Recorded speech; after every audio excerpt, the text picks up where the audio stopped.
Hello all, कैसे हो सारे। तो आज हम अपनी ग्राफ की सीरीज को कंटिन्यू करेंगे। तो welcome back to the Pepcoding. और आज हम जो क्वेश्चन डिस्कस करने जा रहे हैं उसका नाम है नंबर ऑफ आइलैंड।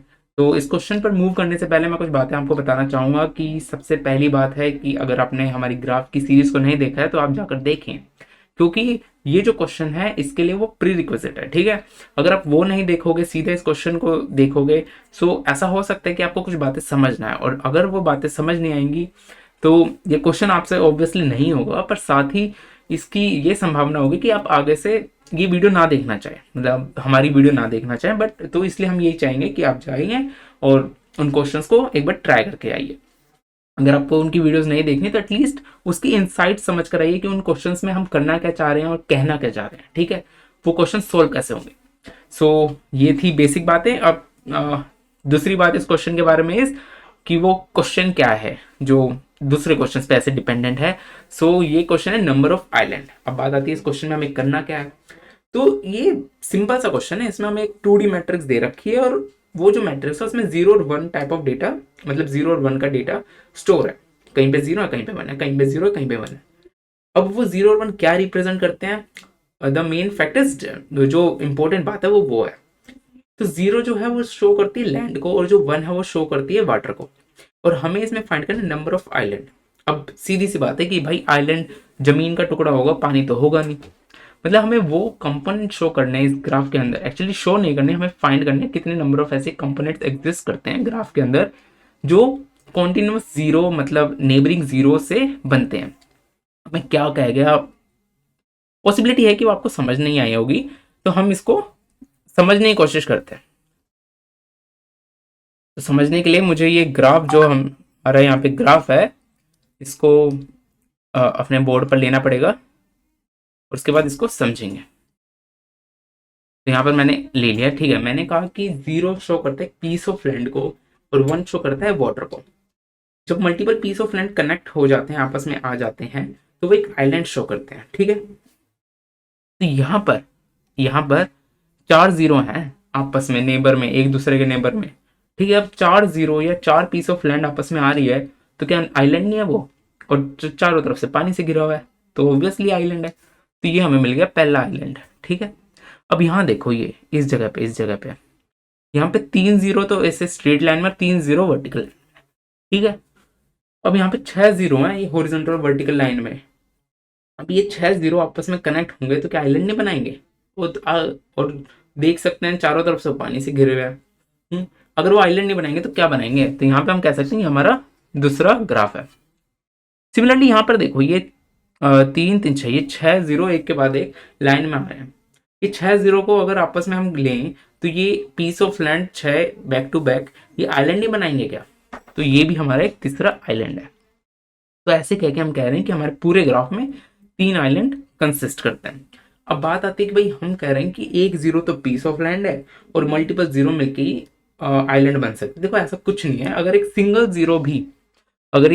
जीरो भी आ जाता, ठीक है, तो वो भी एक आइलैंड को शो करता। क्यों शो करता? क्योंकि वो चारों तरफ से पानी से घिरा हुआ है। हमने कह रहे हैं कि जो 0 है वो लैंड को शो कर रहा है, और जो आइलैंड है, जो 1 है वो वाटर को शो कर रहा है।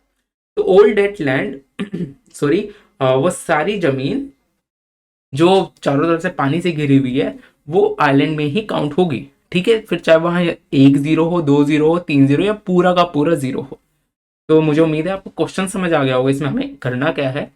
तो कुछ ज्यादा नहीं, हम इसमें भी डेप्थ पर सर्च लगाएंगे। क्या हमारी फेथ रहेगी? वही जो हम पहले से लगाते हुए आ रहे हैं कि हम हर वर्टेक्स के लिए उसके नेबर्स को काउंट करेंगे। हम सबसे डीप में जाना चाहेंगे, डेप्थ में जाना चाहेंगे हर वर्टेक्स को लेकर, कि उसके जितने भी नेबर्स हैं उनको हम विजिटेड मार्क कर दें।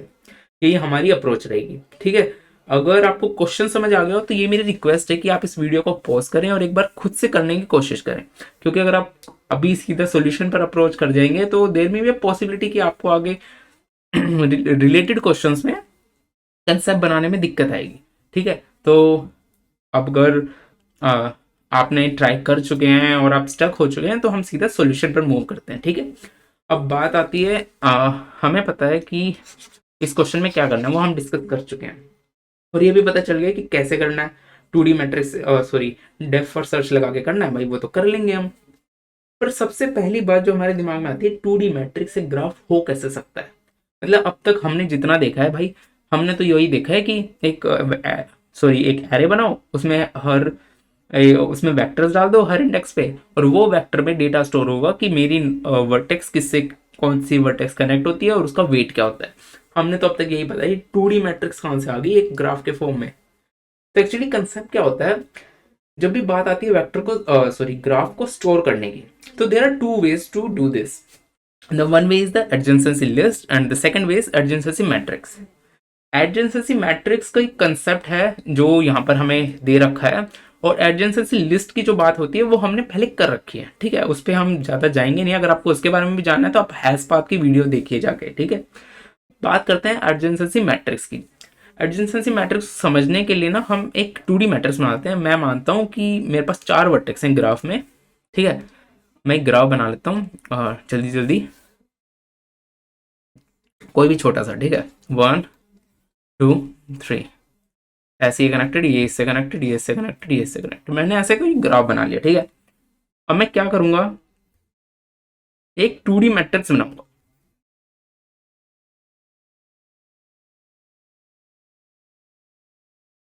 ठीक है। अब नंबर ऑफ इसमें मतलब रोज एंड कॉलम्स कितने होंगे, वो होंगे नंबर ऑफ वर्टिसेस। तो यहाँ पे ये आप देख सकते हो 4 हमारे वर्टिसेस थे, तो 4x4 की हमने एक मैट्रिक्स बना लिया। तो मतलब हम ये कह सकते हैं, इतना तो हमें समझ आ रहा है कि इसकी वैल्यू 1, इसकी 2, इसकी 3, इसकी 4, सिमिलरली इसकी 1, इसकी 2, इसकी 3, इसकी 4। भाई इतना तो हमें पता चल गया, ठीक है, चलो ये तो कोई बड़ी बात नहीं है। ये बताओ कि इनके बीच में रिलेशन कैसे पता चलेगा, हमें तो वो जानना है, बाकी फालतू की बातें नहीं जाननी हमें, ठीक है। बात आती है रिलेशनशिप की, that how the relationship exist between these vertices, okay. यहाँ पर ये जो 1 1 का जो बॉक्स होगा, ये क्या रिप्रेजेंट करेगा, ये रिप्रेजेंट करेगा कि 1 का 1 से रिलेशन एग्जिस्ट करता है या नहीं करता, ठीक है। सिमिलरली 1 का 2 से रिलेशनशिप, 1 का 2 से जो बॉक्स होगा, जो कि ये बॉक्स होगा, वो ये शो करेगा कि 1 का 2 से रिलेशनशिप एग्जिस्ट करता है या नहीं करता। आप देख सकते हैं ये जो ग्राफ है वो बाई डायरेक्शनल ग्राफ है। मतलब इसमें कोई हमने डायरेक्शन मार्क नहीं कर रखी, तो इसलिए हम कह रहे हैं बाई डायरेक्शनल ग्राफ है। इसमें हम आगे भी जा सकते हैं, पीछे भी आ सकते हैं, कोई वो नहीं है, हमें रोक टोक नहीं है, हम कहीं पे भी जाए। तो इसको आप 2 1 पढ़ लो या 1 2 पढ़ लो, आपको जो पढ़ना है पढ़ो। बट जब आती है डायरेक्शनल ग्राफ की, तो उसमें थोड़ी रेस्ट्रिक्शंस पड़ जाती हैं, उसको हम बाद में डिस्कस करेंगे कभी, ठीक है। 1 का 2 से रिलेशनशिप क्या है, मतलब एग्जिस्ट करती है एज या नहीं करती, या 2 से 1 पे एग्जिस्ट करती है या नहीं करती। सिमिलरली 1 पे 3, 1x3 का जो बॉक्स होगा वो ये रिप्रेजेंट करेगा कि 1 से 3 पे कोई एज जा रही है या नहीं जा रही, या वहां से कोई एज आ रही है या नहीं आ रही। अब यहाँ पे फिल करते हैं इस मैट्रिक्स को। हमें पता है 1 से 3 पे एक एज जा रही है, तो 1 से 3 पे एक एज जा रही है, ठीक है। और हम कह रहे हैं 3 से 1 पे भी एज आ रही है, तो मैंने दोनों जगह 1 1 डाल दिया, ठीक है। अब 3 से 2 पे एक एज जा रही है, 3 से 2 पे एक एज जा रही है, 3 से 2 पे एक एज जा रही है, और 2 से 3 पे भी आ रही है, तो यहाँ पे भी 1 डाल दिया। अब 0 से 2 पे एक एज जा रही है। अच्छा, हमने 0, ओके, इनका रीनेम कर देते हैं, फिर से इसको 4 लिख देते हैं। एक्चुअली 0 को हटा के इसको 4 लिख देते हैं सीधा। 4 से 2 पे एक एज जा रही है, और 2 से 4 पे भी एक एज जा रही है। 4 से 2 पे एक एज जा रही है, और 4 से 2 पे एक एज जा रही है, और 2 से 4 पे भी एक एज आ रही है।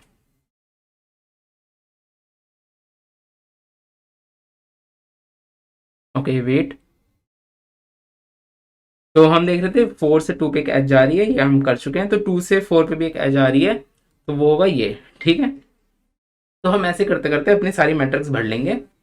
अब क्या होगा कि जहां पर रिलेशनशिप एग्जिस्ट नहीं कर रहा, मतलब जहां पे कोई एज नहीं जा रही, उसको हम कैसे रिप्रेजेंट करेंगे, उसको हम रिप्रेजेंट करेंगे 0 से। तो मतलब जहां से कोई एज नहीं जा रही, जिनके बीच में कोई रिलेशनशिप नहीं है, उनके बीच में हम डाल देंगे 0। जैसे 1 से 1 पे कोई एज नहीं जा रही, 2 से 2 पे नहीं जा रही, 3 से 3 पे, 4 से 4 पे, तो ऐसे वहां सब पे डाल दिया हमने 0। तो मुझे उम्मीद है कि आपको समझ आएगा ये 2D मैट्रिक्स में हम ग्राफ कैसे शो करते हैं। जो 2D मैट्रिक्स होती है वो नंबर ऑफ एजेस के फॉर्म में ही बनती है, और यहाँ पर हम शो करते हैं कि कैसे दो एजेस के बीच में, मतलब रो में भी सेम नंबर, मतलब वही एज होती है, कॉलम में भी वही एज होती हैं, और हम उनके बेसिस पे, उनके रिलेशनशिप के बेसिस पे हम वो वैल्यूज फिल करते हैं। तो मुझे उम्मीद है आपको ये समझ आ गया होगा। अब हम क्वेश्चन पर मूव करते हैं कि हमारा क्वेश्चन क्या था, ठीक है। मैंने बोला कि इस क्वेश्चन में हम कोई नया कंसेप्ट नहीं लगाएंगे, हम वही डेप्थ फर्स्ट सर्च का कंसेप्ट लगाएंगे। हर नोड, हर वर्टेक्स को पकड़ेंगे, उसके सभी नेबर्स से बोलेंगे कि भाई हम तो तेरी डेप्थ तक जाएंगे, कि ताकि हमें ये पता चल जाए कि तेरे से हम कितनी वर्टेक्स, मतलब कहाँ तक हम तेरे से एक्सप्लोर कर सकते हैं। तो इसमें हम वही करेंगे। मैं आपको अ, थोड़ा सा हिंट देता हूँ, उसके बाद हम कोड करेंगे। सॉरी, उसके बाद हम कोड करेंगे और कोड करने के बाद उस कोड को एनालाइज करेंगे। तो मैंने इस जीरो को पकड़ा, ये फर्स्ट जो जीरो है, जस्ट एक मिनट। हाँ, तो ये हमारा है। तो हम मैंने क्या करा, सबसे पहले जीरो को पकड़ा और रिकर्सिवली मैंने चेक करा कि इसके लेफ्ट, राइट, टॉप और डाउन में जीरो है या नहीं है। मतलब कि कोई उसकी जो नेबर है वो लैंड है या वाटर है। और लैंड और वाटर चेक करते करते मैंने ये भी चेक करा कि वो पहले से विजिटेड है या नहीं है। अब जैसे इसकी बात करूं मैं, अगर मैं इस वाले की बात करूं तो इसके लिए मैं चारों डायरेक्शन में ये पता करूंगा कि इसके कौन कौन सी डायरेक्शन में लैंड है, मतलब इसका कौन कौन सा नेबर जो है वो लैंड में काउंट होता है और लैंड में कंट्रीब्यूट करता है, और इसके जो नेबर्स हैं वो पहले से विजिटेड है या नहीं है। ठीक है, तो हम इसका कोड लिख लेते हैं और उसके बाद इसका एक ड्राई रन करेंगे। तो हम यहाँ पर क्या करेंगे, रुको मैं थोड़ा फ़ॉन्ट साइज बढ़ा देता हूँ ताकि आपके लिए ईजी रहे देखना। 16 से 17 कर लेते हैं। ओके, सो ये हमारे पेप कोडिंग का पोर्टल है और यहाँ पे हम सबसे पहला काम क्या करेंगे, सबसे पहले काम हम सेम उसी तरह चलेंगे जैसे हम पुराने क्वेश्चंस में चल रहे थे। सबसे पहले हम बनाएंगे एक विजिटेड वेक्टर। ठीक है, यहाँ पर हम एक 2D विजिटेड वेक्टर बनाएंगे, vector, vector of Boolean, vector of pool, इसका नाम रखेंगे विजिटेड। इसका जो साइज होगा वो रखेंगे एन, वेक्टर ऑफ पूल, और M comma false, M comma false. ये सब हमें आता है कि हमने अभी तक क्या लिखा है। ठीक है, अब मैं क्या करता हूँ, एक फंक्शन बना लेता हूँ ताकि मेरे को ज़्यादा, मतलब फंक्शन में काम करते हैं तो अच्छा रहता है, इसलिए हम एक फंक्शन बनाएंगे। एक मॉड्यूलर रहता है, हमारा कोड मॉड्यूलर रहता है। तो मैंने एक फंक्शन बना लिया किस नाम से, काउंट आइलैंड के नाम से, काउंट आइलैंड के नाम से फंक्शन बना लिया। और इस नाम को कॉपी करके एक फंक्शन बना लेता हूँ, कंट्रोल सी। वो फंक्शन जो रहेगा वो इन टाइप का रिटर्न देगा। क्यों देगा, क्योंकि हम उसको प्रिंट कर रहे हैं और हमें पता है कि नंबर ऑफ आइलैंड जो होंगे वो इंटीजर ही तो होंगे।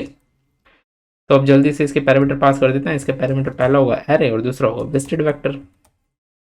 अब मैंने दो चीज़ें पास करी तो उन्हें ऊपर फंक्शन में लेना भी पड़ेगा, तो जल्दी जल्दी ले भी लेते हैं। वेक्टर, वेक्टर के अंदर वेक्टर और इंटीजर टाइप होगा, ये होगा एरे। सिमिलरली दूसरा दूसरा होगा वेक्टर, वेक्टर, वेक्टर के अंदर vector and it is a Boolean type, ये बूलियन टाइप का होगा और ये होगा विजिटेड वेक्टर। ठीक है, अब हमारी डेप्थ फर्स्ट सर्च क्या कहती थी कि हम हर एक वर्टेक्स को एक अपॉर्चुनिटी देंगे ताकि वो जाकर अपने कंपोनेंट्स के साथ जाकर चेक कर सके कि, मतलब हम इसमें जो काउंट कर रहे हैं, इसमें जो हम कंसेप्ट लगा रहे हैं वो सेम वही लगाएंगे जो काउंट उसमें लगाया था हमने। इससे जस्ट पहले वाले क्वेश्चन में काउंट नंबर ऑफ सब कंपोनेंट्स ऑफ ग्राफ, क्योंकि इसमें भी हम कहीं ना कहीं कंपोनेंट्स ढूंढ रहे हैं बट एक 2D मैट्रिक्स के अंदर। ठीक है, तो उसमें हमने क्या कहा था, हर एक वर्टेक्स को एक अपॉर्चुनिटी दी थी। तो हम यहाँ पर भी हर एक वर्टेक्स को एक अपॉर्चुनिटी देंगे बट कुछ सर्टेन कंडीशंस के बेसिस पे। तो पहले हर वर्टेक्स को एक अपॉर्चुनिटी दे देते हैं। For int i equals to 0, i is less than n, it is not n, array dot size. ठीक है, क्योंकि हमने पैरामीटर में तो लिया नहीं एन, तो एरे डॉट साइज से निकाल लेते हैं। j equals to 0, j is less than array 0 dot size और j प्लस प्लस। अब क्या कंडीशन होगी वो लिखने से पहले मैं पहले एक वेरिएबल बना देता हूँ काउंट, और काउंट इक्वल्स टू 0 और इसको इंक्रीमेंट कर देता हूँ। अब ये इंक्रीमेंट क्या कर रहा हूँ और इसका सिग्निफिकेंस क्या है, और यहाँ से रिटर्न भी कर देता हूँ पहले, फिर मैं तुम्हें समझाता हूँ कि काउंट है क्या एक्चुअली। कि काउंट हमें ये बताएगा कि नंबर ऑफ आइलैंड कितने हैं। ठीक है, अभी हमें ये पता चल गया कि कुछ भी कॉन्जिक्यूटिव जीरोस, मतलब एक ग्रुप ऑफ जीरो जो आपस में नेबर्स में इकट्ठे हो रखे हैं जो वन से घिरे हुए हैं। ठीक है, जो वन से घिरे हुए हैं क्योंकि वन रिप्रेजेंट कर रहा है पानी से, तो उनको हमने कह दिया आइलैंड। और हमें इस क्वेश्चन में वही बताने कि कितने ऐसे ग्रुप ऑफ जीरोस एग्जिस्ट करते हैं हमारे ग्रुप के अंदर, मतलब एक ग्राफ के अंदर। तो उनको काउंट करने के लिए मैंने एक बना दिया वेरिएबल काउंट, और काउंट प्लस प्लस कर देंगे। अब क्या हुआ कि ऐसी कंडीशन आई रुको, सो पहले एक कंडीशन लिख देता हूँ, फिर उस पर डिस्कस करेंगे कि वो कंडीशन क्या है। ठीक है, अब मैंने लिखी एरे आई अगर जे 0 है, या तो ये वाली कंडीशन या विजिटेड आई जे फॉल्स है। ठीक है, सिर्फ वो वाली कंडीशन जो मैं उन पर वर्क कर रहा हूँ जो रियलिटी में एग्जिस्ट कर सकते हैं, जो ट्रू है, वो कौन कौन सी कंडीशन है। या तो वो कंडीशन कि वहां पर लैंड है, 0 represent land, we know that. ठीक है, वहां पर लैंड होनी चाहिए, या विजिटेड आई जे फॉल्स होना चाहिए, मतलब कि उस वर्टेक्स को अभी तक अपॉर्चुनिटी नहीं मिली होनी चाहिए कि हमने उसके साथ बात भी करी है, उसके साथ काम भी करा। ठीक है, अगर ऐसी बात है तो हम काउंट को प्लस प्लस करेंगे, और डेप्थ फर्स्ट सर्च में हम इसी फंक्शन को, मतलब इस फंक्शन को नहीं, हम इन पैरामीटर, कुछ पैरामीटर्स पास करेंगे। और वो पैरामीटर क्या होंगे, एक्चुअली डेप्थ फर्स्ट सर्च क्या कर रहा है, डेप्थ फर्स्ट सर्च ये कर रहा है कि मुझे पता चल गया कि यहाँ पर एक आइलैंड एग्जिस्ट करता है। ठीक है, और मुझे पता है आइलैंड में क्या होता है, कंटिन्यूअस, मतलब एक जीरो के आसपास के सभी नेबरिंग जीरो, एक ग्रुप ऑफ जीरोस एक आइलैंड को दर्शाता है। अगर मेरे को एक जीरो भी पता चल गया उस आइलैंड का, तो मुझे मैंने उस आइलैंड को काउंट कर लिया। अब वो सभी जीरो को विजिटेड भी तो मार्क करना पड़ेगा, तो डेप्थ फर्स्ट सर्च कुछ नहीं करेगा, वही करेगा। तो डेप्थ फर्स्ट सर्च जो है वो वही टाइप का है, उसका नाम डीएफएस है। ये दो पैरामीटर, एक्चुअली 4 पैरामीटर लेगा। पहला पैरामीटर होगा इंटीजर और रेफरेंस एरे या एरे, दूसरा होगा वेक्टर,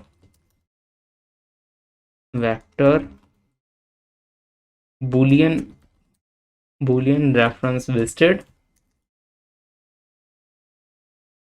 विजिटेड, फिर आएगा इंट आई, इंट जे। ठीक है, अब मैं क्या करता हूं कि हमें पता है डेप्थ फर्स्ट सर्च में काम कैसे करते हैं। अगर मैं हैश पाथ की बात करूं तो हम ये अप्रोच से चल रहे थे कि अगर किसी भी हम वर्टेक्स पे पहुंचते हैं तो सबसे पहले पहुंचते उससे पूछो कि भाई तुम डेस्टिनेशन हो या नहीं हो। उस क्वेश्चन की रिक्वायरमेंट ऐसी थी। इस क्वेश्चन में हमें नहीं जानना कि भाई वो डेस्टिनेशन है नहीं है, हमें नहीं जानना, तो हम पूछते ही नहीं उससे जाती। पर दूसरा काम वहां पे होता था कि पहले जैसे ही पहुंचे तो सबसे पहले पहुंचते ही उसको विजिटेड मार्क कर दो। ये तो हमें यहाँ पे भी करना है, तो चलो कर देते हैं। पहुंचते ही आई और जे को ट्रू कर दो, कर दिया। तीसरा काम क्या होता था कि उसके सभी नेबर्स को विजिट करो, तो हम यहाँ पर भी वही करेंगे। ठीक है, क्या करेंगे, उसके सभी नेबर्स को विजिट। तो अब उसके नेबर्स ना चारों तरफ फैले हुए हैं, तो उसके लिए हमें चारों तरफ के लिए लूप लगाना पड़ेगा। तो I minus 1 J D F S array twisted i+1 J D F S array visited I और j-1 D F S array visited I j+1। ठीक है, हमने चारों डायरेक्शन में लगा लिया। अब हमने चारों डायरेक्शन में लूप तो लगा दिया, रिकर्सिवली कॉज तो लगा दी, पर हमने बेस कंडीशन तो लिखी नहीं, क्योंकि हमें पता है कि जब भी हम 2D मैट्रिक्स का ट्रेवर्सल करते हैं तो ऐसा केस आता है जब हम आउट ऑफ बाउंड चले जाते हैं, और कुछ ऐसे केसेस भी हैं जिनको हमें टैकल करना है। तो कुछ उन केसेस को टैकल करते हैं। अगर आई की वैल्यू लेस देन 0 हो जाए, या आई की value greater than equals to array dot size हो जाए। ठीक है, सिमिलरली जे की वैल्यू या तो लेस देन 0 हो जाए, या जे की value greater than equals to array 0 dot size हो जाए। ठीक है, ऐसे ही एरे ऑफ आई जे, मतलब जिसको मैं विजिट कर रहा हूं, जिसको भी मैं विजिट कर रहा हूं अभी, अगर वो 1 हो, मतलब अगर वो वाटर हो, या विजिटेड आई और जे ट्रू हो, आई या जे ट्रू हो, मतलब वो ऑलरेडी विजिटेड हो, तो कुछ मत करो, वहां से रिटर्न बैक कर जाओ। ठीक है, यहाँ पर सब कुछ सही है, हाँ सही है। चलो एक बार रन करके देखते हैं इसको। तो हमें एरर्स आए हैं, उन एरर्स को रिजोल्व करते हैं, उसके बाद देखते हैं क्या है। ओके, यहाँ पे हमने साइज एक फंक्शन है, हमने फंक्शनल ब्रैकेट्स तो लगाए नहीं उसके आसपास।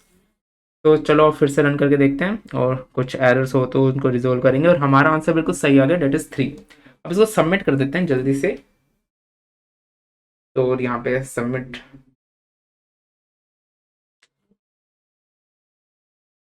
जल्दी से सबमिट हो जाए तो हम एक छोटा सा ड्राई रन कर लेंगे इसका, कि एक्चुअली में वर्क कैसे कर रहा है।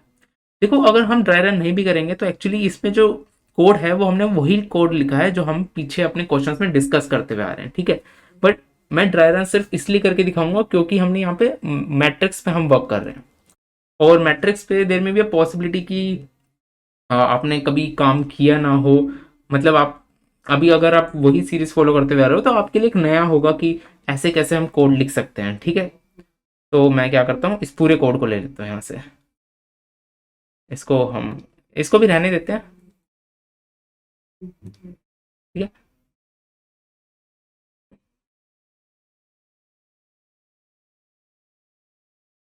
अरे हट जाओ।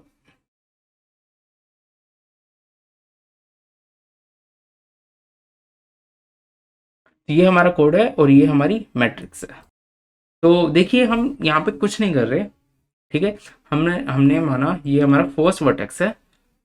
ठीक है, रुको, ये हमारा फर्स्ट वर्टेक्स है।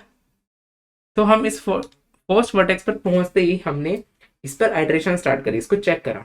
सबसे पहले तो चेक करा कि हम हर वर्टेक्स को एक अपॉर्चुनिटी दे रहे हैं कि वो हमें मतलब या तो वो किसी आइलैंड का पार्ट बन जाए या वो हमें काउंट ऑफ द आइलैंड ला कर दे दे। तो हमने जैसे ही किसी वर्टेक्स पर पहुंचे उससे पूछा कि भाई तुम लैंड पीस ऑफ लैंड हो या वाटर हो। अगर वो वाटर है तो हमें उसको वैसी अपॉर्चुनिटी नहीं देनी, क्योंकि वो हमें कभी भी वो लाकर नहीं दे सकता, एक आइलैंड का पार्ट नहीं बन सकता और ना ही हमें काउंट ऑफ आइलैंड ला के दे सकता है। तो हम सिर्फ उन पे वर्क करेंगे तो जीरो है। तो हम यहाँ पे पहुंचे, हमें पता चला भाई ये तो जीरो है और ये तो विजिटेड भी नहीं है। तो मैंने कहा ठीक है, ये मेरे पहले आइलैंड का पार्ट बनेगा। अब मैंने कहा ठीक है, ये तो पार्ट बन गया मेरे आइलैंड का, पर इससे रिलेटेड, इससे कनेक्टेड इसके जो भी नेबर्स हैं, जो आइलैंड इसी आइलैंड में इसके साथ रह रहे हैं, उन सबको विजिटेड मार्क करो। तो ये क्या होगा, ये इस पर जाएगा। पेन नहीं चल रहा शायद ये, ओके इस पे नहीं चल रहा, तो चला के देखते हैं। कोई नहीं, I hope you get it what I am trying to say. मैं क्या कहना चाह रहा हूँ कि ये इसके नेबर्स पर जाएगा, ये इस पर जाएगा, इस पर जाएगा, इसको विजिटेड मार्क कर देगा कि हाँ भाई ये सारे एक ही आइलैंड के पार्ट है। सिमिलरली हम जब यहाँ से फिर इस पर मूव करेंगे, आइट्रेशन चलती रहेगी, हम हर इंडेक्स के लिए चेक कर रहे हैं, तो हम वो चेक करेंगे कि वो आइलैंड का आइलैंड है या नहीं है, मतलब वो वाटर है या लैंड, पीस ऑफ लैंड है। तो हमें पता चलेगा बाकी सब तो piece of land, piece of water है, तो हम वाटर वाली चीज़ों को एक्सेस ही नहीं करेंगे। सिमिलरली जब हम इस जीरो पर पहुंचेंगे तो हमें पता चले पीस ऑफ लैंड है, सो हम एक और काउंट की वैल्यू बढ़ा देंगे क्योंकि ये हमें एक नया आइलैंड ला के देगा। अब हमें पता चल गया कि ये किसी पीस ऑफ सॉरी ये किसी आइलैंड का पार्ट है, तो हमें उस आइलैंड के सभी उस नेबर्स को विजिटेड मार्क करना पड़ेगा। मुझे उम्मीद है कि आपको ये क्वेश्चन अच्छे से समझ आ गया होगा। अगर आपको समझ नहीं आया तो इस वीडियो को एक और बार देखें और इस क्वेश्चन को खुद से करने की कोशिश करें। मैंने इस क्वेश्चन में ड्राई रन करके इसलिए नहीं दिखाया क्योंकि जो ड्राई रन इस क्वेश्चन का है वो हम पिछले 2-3 क्वेश्चन से लगातार करते हुए आ रहे हैं, उसमें कुछ नहीं है। हम एक रिकर्जन ट्री बनाएंगे डेप्थ फर्स्ट सर्च का, वो सेम ही रहेगा। मैंने बस एज अ मतलब हाई लेवल की अंडरस्टैंडिंग के लिए दोनों को कंपेयर करके आपको जरूर दिखा दिया। तो अगर आपको ये वीडियो अच्छी लगी हो तो don't forget to hit the like button. इस वीडियो को मतलब इस चैनल को सब्सक्राइब करें और इस वीडियो को अपने दोस्तों के साथ शेयर करें। Till then stay safe, stay healthy. मिलते हैं अगली वीडियो में।